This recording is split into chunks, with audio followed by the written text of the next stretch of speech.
రైళ్లల్లో సీసీటీవీల దిశగా అడుగులు వేసింది కేంద్ర ప్రభుత్వం. ఇది మంచి ఇనిషియేటివ్ అయింది. రైళ్లలో త్వరలో సీసీటీవీ కెమెరాలు దర్శనం ఇవ్వబోతున్నాయి. భారతీయ రైల్వేస్ పరిధిలో ఉన్న మొత్తం 74,000 ప్యాసింజర్ బోగీలు, 15,000 సరుకు రవాణా లోకోసుల్లో సీసీ కెమెరాలు ఏర్పాటు చేయనున్నట్టు రైల్వే శాఖ ఆదివారం ప్రకటించింది. ఉత్తర రైల్వే విభాగంలో కొన్ని ప్రయాణికుల బోగీలు లోకోల్లో ప్రయోగాత్మకంగా ఏర్పాటు చేసిన సీసీ కెమెరాల వల్ల సత్ఫలితాలు వచ్చాయని, త్వరలో అన్ని బోగీల్లో కెమెరాలు ఏర్పాటు చేస్తామని వెల్లడించింది. బోగీలో సీసీ కెమెరాల ఏర్పాటు మీద రైల్వే శాఖ మంత్రి అశ్విని వైష్ణవ్, ఆ శాఖ సహాయ మంత్రి రవనీత్ సింగ్ బిట్టు శనివారం రైల్వే శాఖ ఉన్నతాధికారులతో సమీక్ష నిర్వహించారు.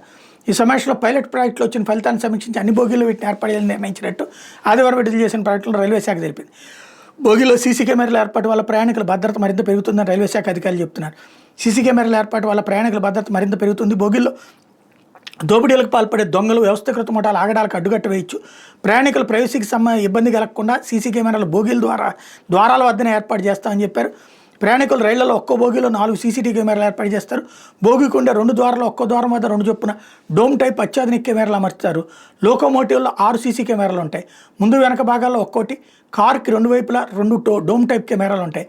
వీటికి అదనంగా 2 డెస్క్ మౌంటెడ్ మైక్రోఫోన్ కెమెరాలు కూడా ఏర్పాటు చేస్తారు. ఈ సీసీ కెమెరాలన్నీ NTQC సర్టిఫికేషన్తో అత్యాధునిక ఫీచర్లతో ఉంటాయని రైల్వే శాఖ అధికారులు తెలిపారు. కెమెరాల నాణ్యత విషయంలో ఏమాత్రం రాజీ పడద్దని రైల్వే శాఖ మంత్రి సూచించారు.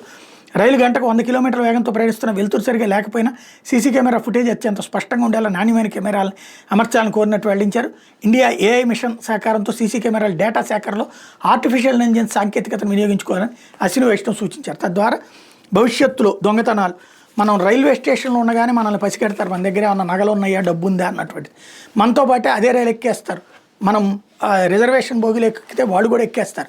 ఎక్కేసి టీసీకి డబ్బులు ఇచ్చి అక్కడ ఖాళీగా ఉన్న బెర్త్ తీసుకుంటారు, లేదా ఖాళీగా లేకపోతే అక్కడే పడుకుంటారు పక్కన. తర్వాత అందరు నిద్రపోయే టైంలో నిశ్శబ్దంగా వచ్చి తీసుకుపోతారు.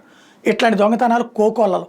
కాకపోతే మనం పోలీస్ స్టేషన్కి వెళ్ళి కంప్లైంట్ ఇద్దాం అనుకున్నాం అనుకోండి, మీరు ఎక్కడ ఎక్కారో అక్కడేమంటారు, ఆ అవతల మనం దిగిన చోట ఎక్కడ పోయిందో మీరు చూడలేదు కదా, కాబట్టి ఆ పోయింది ఎక్కడో కనుక్కొని అక్కడ ఇవ్వండి అంటారు. తద్వారా ఎవరికాళ్ళు తప్పించుకుంటుంటారు. ఇప్పుడు ఇది తేలిపోతుంది.